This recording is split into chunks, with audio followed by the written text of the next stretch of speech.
Nasayang ang 35 points ni Anthony Davis at 17 rebounds mga idol sa kanilang laban kontra Pelicans. Natalo kasi sila. Ang pag-iinit ng kamay ni Klay Thompson sa first half na siya nagresulta sa kanyang 20 puntos at 5 3-pointers ay hindi na po nasundan. Samantalang ang Pelicans naman ay patuloy pong nananalo. At ito po ang kanilang kauna-unahang 5-game win streak since 2023. Nangyari po ang lahat ng ito sa pagbabangko po ng Pelicans kay Zion Williamson. Effective naman to pero expected na bababa ang kanyang value, ang kanyang kontrata sapagkat siya ay nag-coming off the bench at wala sa starting lineup. Gayon pa man mga idol, kung ang goal nila ay manalo, okay lang yan. Ganoon talaga. Dahil dito ay naasahan na magpapatuloy po ang pagka-coming off the bench ni Zion Williamson para sa Pelicans.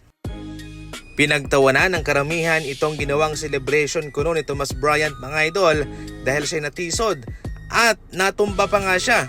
Eto mga idol, pagkatapos na magawa niyang tirang ito ay nang-celebrate po siya ng too small. Pero tila natisod itong si Thomas Bryant at gumulong pa.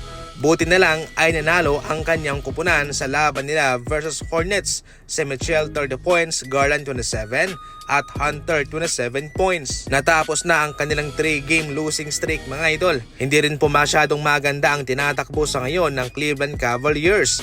Noong nagdang season sila'y nasa tuktok pero ngayon sila'y nasa ibaba. Pero patuloy pa rin naman silang lumalaban. Ang goal sa ngayon ay makapasok lang sa playoff. Yun lang talaga. Sa simula pa lang ng NBA season ay gumagawa na ng ingay itong si Con Canopol sa pagiging mukha na ng Charlotte Hornets franchise. Ngayon naman ay gumawa ng kanyang kauna-unahang history itong si Con Canopol. Siya ang pinakamabilis na rookie sa history ng NBA na nakaabot ng 100 3-pointers. Nagawa lamang yan ni Con Canopol sa kanyang 29th career game. Umabot lamang po ng 29 games ang kanyang inilaro para magawa niya ang record na yan.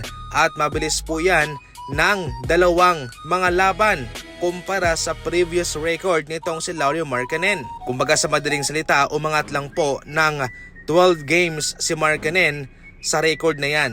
Pero ngayon, nagiba yan ni Con Canopol. Isa itong magandang pag-asa para sa kanila, para sa isang kupunan na matagal nang naghahanap ng himala, especially si LaMelo Ball na pumalpak sa kanyang trabaho. Kaya sa ngayon nga ay deserving naman talaga itong si Con Canopol na matawag bilang franchise player na o bagong mukha ng Charlotte Hornets.